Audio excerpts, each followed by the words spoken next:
We climb the steps in the drafty, creaky old house. The house is also abandoned.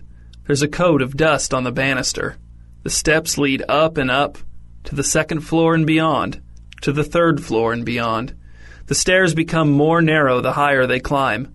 At last, with the walls pressing in close on both sides of us, we come to a foreboding door, and through the door we sense them. We sense them, and we sense them sensing us, hanging upside down from the bare rafters, just sensing away.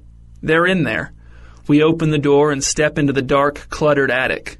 We have entered the Battery. A man, in a moment of childish terror, strikes a bat in mid-flight with a tennis racket and is immediately stricken with remorse.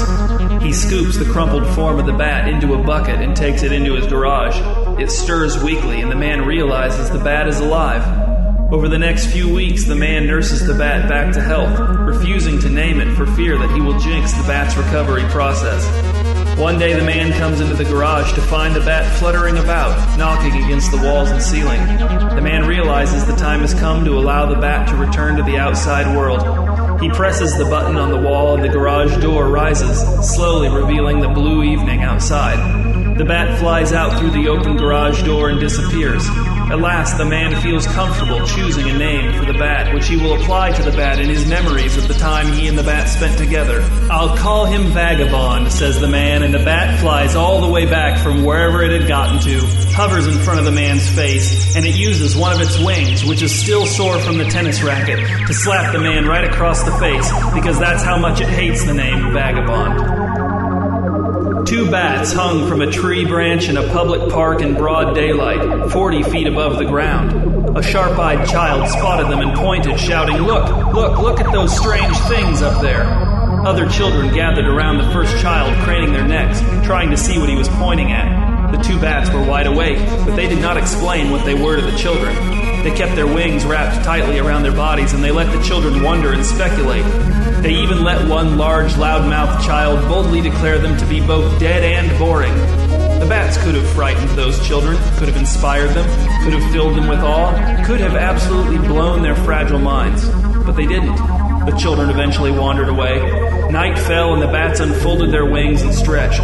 But one child had stayed, hidden among the playground equipment, and while his parents frantically searched the neighborhood for him and called the police and asked their friends to pray for the safe return of their child, that child watched as two bats flew around the deserted park and ate hundreds of insects apiece, gorging themselves on tiny lives.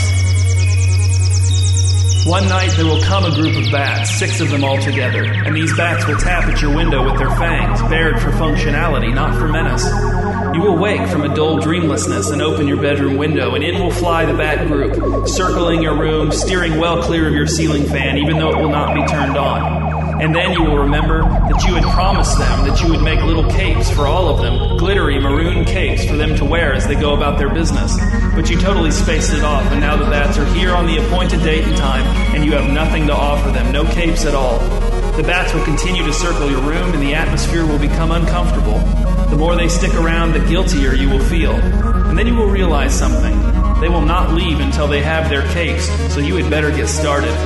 You will rise from your bed and, with the bats following and observing, you will retrieve the glittery maroon fabric from the closet underneath the basement stairs, and then you will sit down at your sewing machine and go to work. Depending on how picky the bats are about how well the capes fit, you may have to call in sick to work in the morning. But one thing you will never wonder is why these bats want these capes so badly. To you, at that point in your life, the answer will be obvious, even though it may not now be so. Bats are not blind, none of them are. So why could there not be a seeing-eye bat for a blind person held on a light, stylish cord and flying helpfully ahead, leading the blind person around obstacles and hissing merrily at passers-by? And then, in total darkness, when even a seeing-eye dog would be useless, the seeing-eye bat could use its sonar to lead the blind person onward in perfect safety, into the craggy depths of the cave, like if the blind person wanted to visit the place where the seeing-eye bat was born, for example, or wherever. But if it turns out that bats don't find this kind of work fulfilling, then I oppose the whole idea. It's time for us to go. We've been in this attic a while and it's been interesting, but there's really only so much to do. Besides, what if someone saw us going into this house? They may have called the cops. We should get moving, just in case. Say goodbye if you want. Some of us say goodbye and some of us don't. But in the end, We all leave the Battery.